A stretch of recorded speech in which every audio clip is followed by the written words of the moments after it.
All right, let's do the walkthrough. What do we got? Well, I thought you were going to introduce everybody here. Oh, like I'm you normally sorry. do. This is my Inspector Dave. Yeah, how you doing? Okay, here is what you're going to get from me. And you might get this tonight, but you will definitely get this first thing tomorrow morning, okay?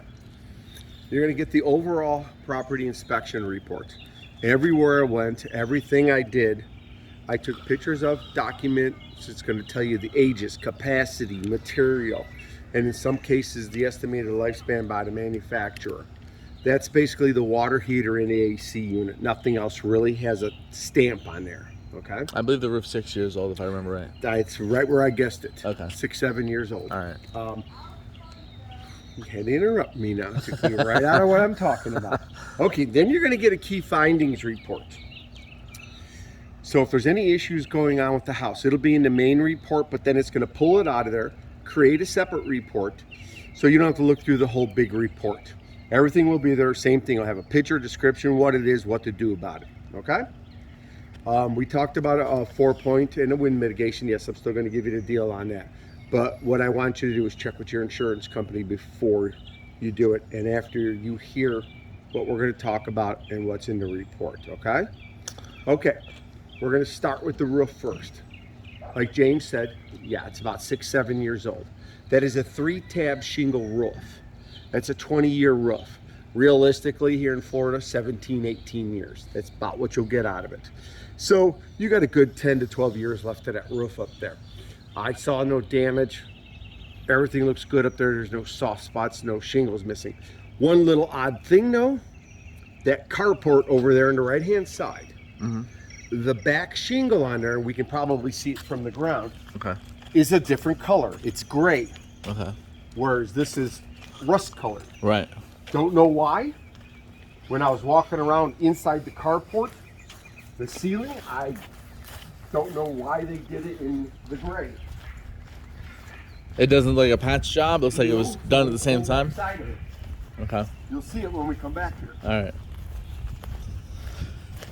With all the rain we got, it was a good time to test the roof, right? With all the rain, everything was fine. It's flooded out here. See, it's gray. I don't know why. This back section here is gray. Oh, like this extension. Yeah, Gotcha. it's gray. So you can see the rest of the roof is rust colored or whatever you want to call that. Yeah, red, yeah, yeah. And this is gray. And you think it's 6 years or roughly about the same it life looks as about the other? the same age, yeah. Yeah, okay. All right. And still a 3-tab. Yeah. Yeah. Okay. We got some damage to the eaves here, like right there. And then back here on the patio, back porch, and a couple other little spots. too. Okay. Could be from past damage because it's definitely not leaking right now. Yeah. Okay, you are block construction all the way around, except for this area here Right. The woodshed. and the carport. Gotcha. The original garage is block. Okay. Now, when it comes to these sheds, I don't inspect that thing. Right. That thing's on the verge of being torn down. So Sure. it's ready to be collapsed. Yeah. That little thing back there looks okay. Everything looks fine back there. Oh, okay. This back porch right here, as you can see, was not well constructed. They used OSB board and never did anything with it. Never painted it, never did nothing. You can see we got some water damage over here. Okay. All right. Structurally, I mean, I think it'll probably stay together, but you're going to probably have to take this OSB down and redo it. I mean, somebody maybe will salvage and panel over it or something. But if you don't install windows in here, you're going to keep getting water in here every time it rains from that direction. Okay. As far as that whirlpool tub goes, I don't inspect those. Okay. All right. Let's go through the house.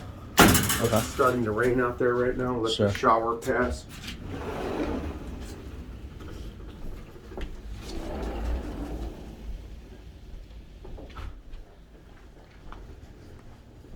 It is cool in here. They had the AC off when we first came. The balcony. Okay, front porch here. Front porch is fine. Everything looks pretty good out here. Looks like we got a little bit of rot going on here, but it's not too bad. Right. This house is on a crawl. Okay. That's what all those vents are there. Right. Do not plug those vents. Okay. They have proper screens everywhere, so leave them alone. We need the house to ventilate underneath there. It is too low for me to get underneath there. Right. No one can get underneath there. And you didn't see any access points in the house to there get is no there. access No point. access points. Your windows. These are the old original awning windows. This one is broken. Yeah. Something hit it. BB, I don't see nothing. No damage Yeah, I to know, the right? screen. So that didn't come from outside. It probably came from inside at one point. Yeah. Let's go into the garage.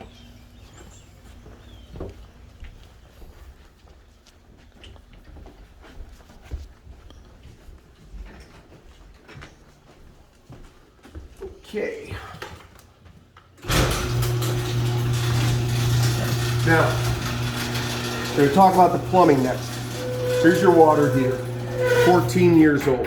Hold on. All right. I had a phone call coming, but we're good now. All right. Here's your water heater, 14 years old. Yeah. It is near the end of its life. Okay. Okay, the plumbing inside this house is galvanized plumbing, which is not a good thing. You're going to have a tough time with the insurance company. It is original to the house. You have really low water pressure in both bathrooms. I mean, so low that I don't know if you can really take a shower correctly. It's that low. Yeah. Okay, so pretty much basically the house is going to have to be replumbed. There's no other way around it. And they can go up and through the attic and then drop it down the walls. It's going to have to be a small guy, which they have plenty of them to do that because it's a very tight fit up in the attic. All right, now, next thing is electrical panel. This electrical panel is good. This is a square D panel. It's got one rung breaker in here. Square D is available everywhere. There's no reason to have the wrong breaker in there. We also have a sub panel here. That's for the carport and garage. That's a square D also too, and that's okay. Now here's your main service disconnect up there. They double tapped it, which is not okay. They double tapped on there, and I believe it's powering the sub panel. There's plenty of room here to put a 50 or 60 amp breaker in here to power that. So that needs to be redone. It's dangerous to double tap a main feed coming in because it is not being protected by any breaker. The wire size that it's on there is too small. It will eventually overheat it and could cause this to catch on fire. That's why it needs to come off of there. And what do you think it costs to fix that? Not much, couple $100. Couple $100? Mm-hmm. Okay. Well, who knows with electricians anymore? Could be up to $500-600. I mean, Right. Everything's just gotten out of hand right now. Right. So it could be a little bit more than that, but there's more than plenty enough room to do that in there. Okay. Okay? While we're out here talking about electrical, this carport, this electrical was done by an amateur. All this is exposed, coming off of this box over here. I don't know, that's foam, that's something different. But you can't have all this exposed. Okay. Okay? That has to be all cleaned up. It has to be put in conduit or removed, one of the two. Okay. The other thing while we're standing here, here's the dryer vent. Right. You can't have a dryer vent inside of a house like this. It has to be vented to the outside. Is this kind of the outside? Nope. No? As long as the code remains inside the building, it's considered inside. Now here's the other thing. Here is the laundry waste line Right. coming out right here into the ground, and it terminates right there. Right. You can't have open waste lines terminating into the That's the dirty dishwasher, the dirty washing machine water, washing right? machine, which a lot of people do. Right. That used to be kind of the practice for a long time, especially in more rural areas like this. So what has to be done to fix that? Well, it's supposed to be done and put into the main waste system. So this area here was built by some homeowner here. I don't believe that was done by a professional. So that's something you may want to consider whether to keep it or not. Okay. We have bad termite damage right there. See it? Does it seem like active? I didn't see anything active, but Okay. that doesn't mean it can't come back. Right. So Yeah, this is something you may want to consider what to do with this thing here. All right, so here's the garage. That's an old tilt back door. You don't see much of them anymore. I know, right? I thought it was different the way it opened. And up here, this is where they put the sensors. The sensors are supposed to be down there.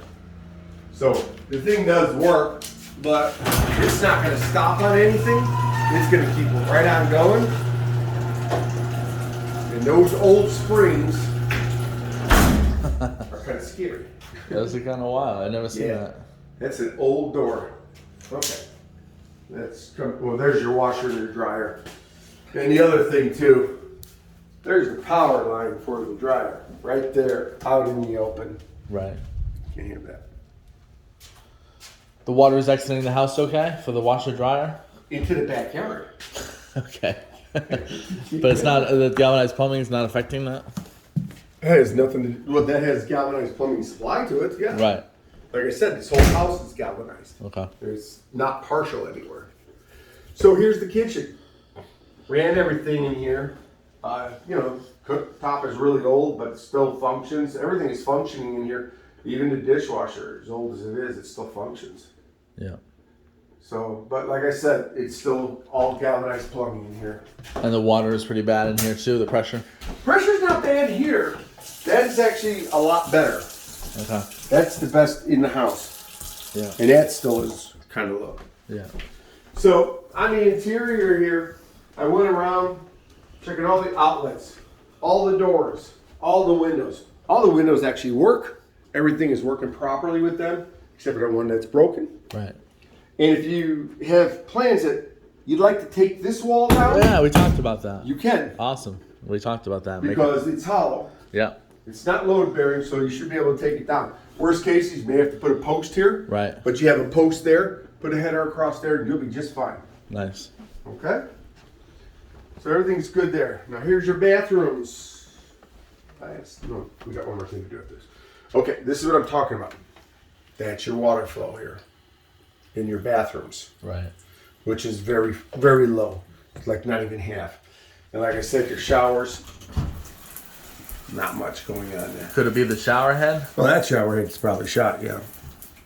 So a combination of the shower head and the galvanized plumbing? Yeah, yeah. And then the master bathroom over here, same thing. And also, I think they tried to fix some of the plumbing here Yeah.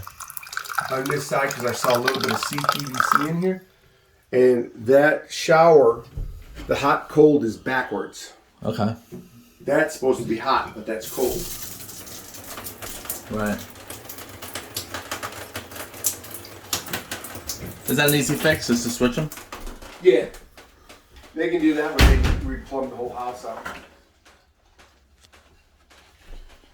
The heating and air conditioning system.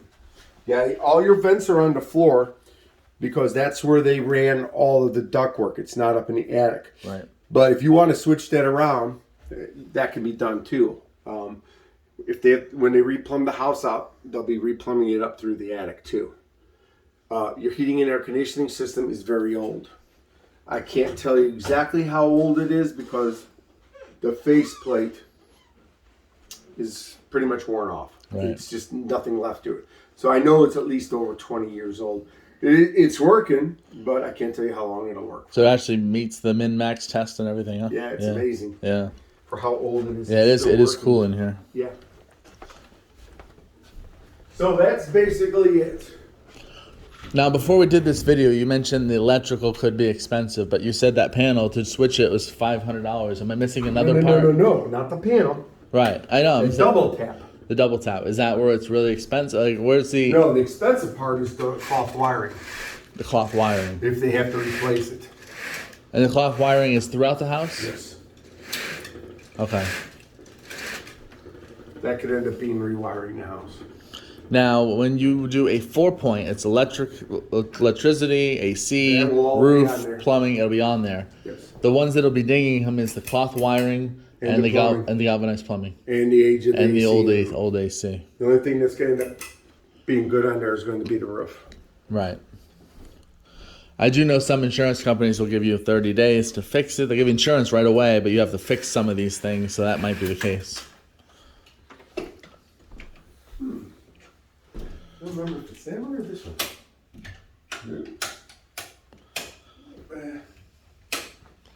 See if it's that one there. Oh no, it's over here. Yeah, for some reason it got in here in the kitchen.